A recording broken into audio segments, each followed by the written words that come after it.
But it's red. Does this mean I have to stop? Okay. Thank you very much. Pleasure to be here. When I was 17, my high school guidance counselor tried to talk me into a four-year degree. I had nothing against college. In fact, I aspired to it.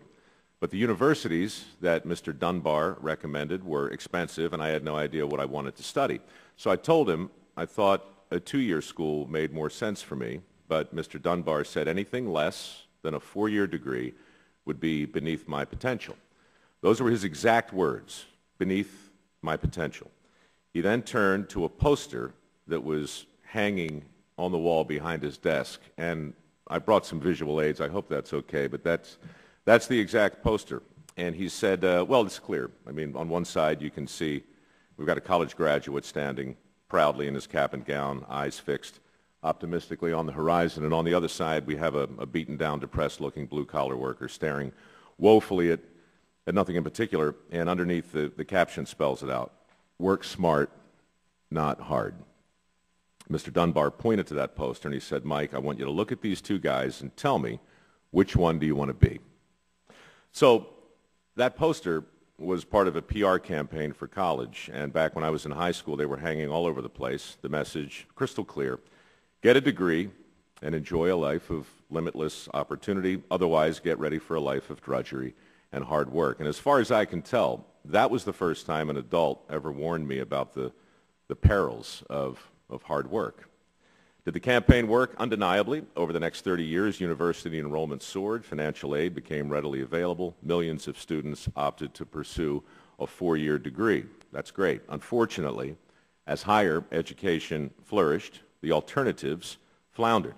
Shop classes vanished from high schools, apprenticeship programs fell by the wayside, trade schools started to struggle, entire categories of critical jobs began to fall out of favor. A skills gap began to emerge, and companies who relied on a trained workforce began to struggle for the first time with technical recruitment. So those were the unintended consequences of promoting one form of education at the expense of all the alternatives. And those consequences have worsened.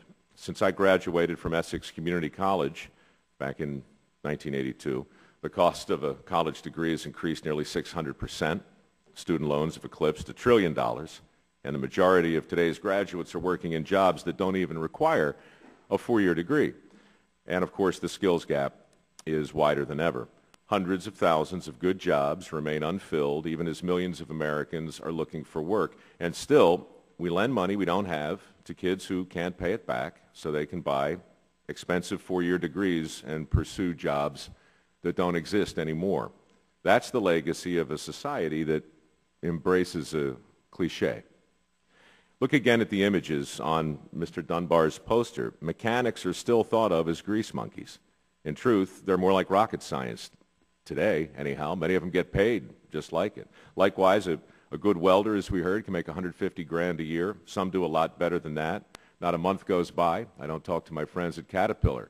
They're desperate, literally desperate for people to work on heavy equipment, as you guys well know. The question is, why is there a skills gap at a time of such unemployment? Why aren't parents encouraging their kids to pursue these type of jobs? And the answer is right there on the poster. Those portrayals are powerful, and over time, they've had a real impact. The skilled trades, once held in high esteem, are now seen as some sort of vocational consolation prize. That's why so many trade schools and so many companies are fighting day to day with technical recruitment. It's not just a skill gap, it's a will gap fueled by a perception problem. And that's why I'm here today.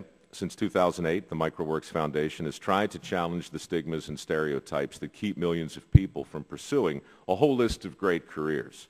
For starters, I revised this stupid poster into something a little bit saner, and that's the alternative. As you can see, it now reads "Work smart and hard." It's a simple little distinction, but I think it matters. I also replaced the images with something a bit more in keeping with the current job market. As you can see, I've assumed the role of the graduate, recently matriculated, educated, in debt, and unfortunately not trained for the opportunities that really exist. Next to me, a far more aspirational representation of some of the jobs available today. Technical, debt-free, plugged in, you can see the difference. Modesty aside, I really think this sentiment should be hanging in high schools all across the country, ideally in the office of every guidance counselor. Unfortunately, propaganda and posters alone aren't going to close the skills gap. Changing perceptions on a national level is a bit beyond the reach of my own modest efforts or those of MicroWorks, but it can be done. Remember, Keep America Beautiful, the campaign with the Indian weeping on the side of the highway. That campaign worked. It actually changed behavior. It took time, but it worked. It was started in 1953 by a consortium of American businesses, nonprofit organizations, government agencies, and concerned individuals. I'm the concerned individual. MicroWorks is a nonprofit, and you guys are the government. From what I'm told, the Rolodex here is enormous. Help connect me with companies and corporations that care about the issue. They've got skin in the game. We all do. It'd be great to reach parents and kids and the Mr. Dunbars of today. They're still out there. Their message needs to be challenged head on. The goal of Keep America Beautiful was simple. Change the perceptions by bringing the public and private sectors together to promote a national ethic of cleanliness. I think it's time to do the same thing for a national ethic of work. It's time to make a case for the jobs that actually exist and take that case to the country. If we can change the way people feel about littering, we ought to be able to change the way people feel about skilled labor on a fundamental level. I really think we have to, because this is bigger than keeping America beautiful. Closing the skills gap is about keeping America working. Really, it's about keeping America, America. So thanks. Mr. Rowe, thank you very much for your testimony. Again, your full statement is a part of the record.